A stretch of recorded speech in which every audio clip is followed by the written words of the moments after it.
Federal Reserve has 6 general goals. These goals were established by the U.S. Congress in the Employment Act of 1946 and the Full Employment and Balanced Growth Act of 1978.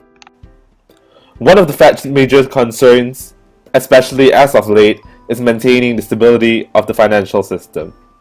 After all, we have all grown accustomed to a stable, fluid financial system that allows us to save, invest, and transfer money without having to worry about anything.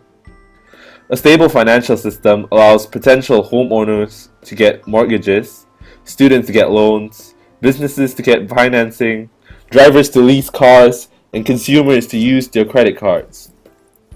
Without a stable financial system, the credit market grinds to a halt and the economy stagnates. The Federal Reserve's role in conducting monetary policy, supervising banks, and providing payment services to depository institutions help it maintain the stability of the financial system.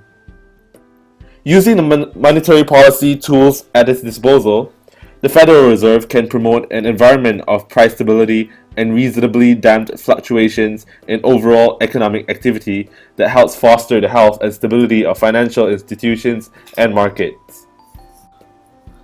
Inflation is the thief that robs us all of the purchasing power of our wages and our investments. We've all heard stories about how gasoline used to be 10 cents per gallon, stamps cost a penny, and you could buy a home for $15,000.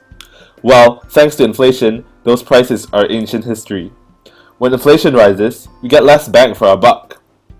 The Federal Reserve is actively monitoring prices so you can step in and fight inflation whenever it poses a threat. If inflation is running high, the Fed will raise interest rates, sell bonds to the open market, and raise the reserve ratio as a last resort. The Federal Reserve wants to see full employment in the United States. Now, there is some debate as to what constitutes full employment, but it is generally agreed that a 5% unemployment rate or less constitutes full employment. The Fed recognizes that there will never be a time where there is no unemployment due to people changing jobs and so on. But it does tailor its policies to try to accommodate an economic environment that makes it as easy as possible for anyone who is looking for work to find it. Although the recession of the early 1990s peaked in the March of 1991, unemployment continued to increase until the middle of the following year, where it began to decline and reach its pre-recession level of 5.5% in the January of 1996. The next goal of the Federal Reserve is to promote economic growth. The Fed uses open market operations to achieve this. They buy and sell government securities in the open market in order to expand or contract the amount of money in the banking system. Purchases will inject money into the banking system, which will then stimulate economic growth, while the sales of securities will do the opposite. Inflation data shows strength in the economy as well. In June of 2014, the Consumer Price Index was up by 2.1% year-on-year, the same as the previous month. In times of economic growth, businesses will thrive as they are able to produce and sell more. Unemployment rates will drop, but on the downside, prices of merchandise will increase. Moving on, the Fed also aims to increase interest rate stability. The Fed introduces expansionary monetary policy, whereby they buy bonds, thus increasing bond price, which will cause interest rate to fall. On the other hand, the Fed also introduces a contractionary monetary policy, where they sell bonds, causing interest rates to rise.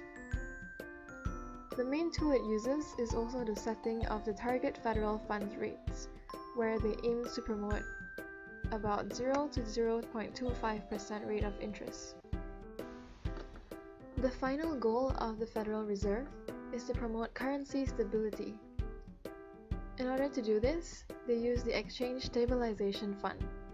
The Treasury Department's Exchange Stabilization Fund, or ESF for short, buys and sells foreign currency to promote exchange rate stability and counter disorderly conditions in the foreign exchange market.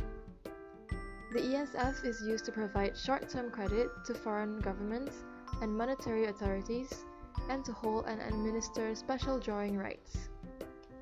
ESF operations are normally conducted through the Federal Reserve Bank of New York as its capacity as fiscal agent for the Treasury Department.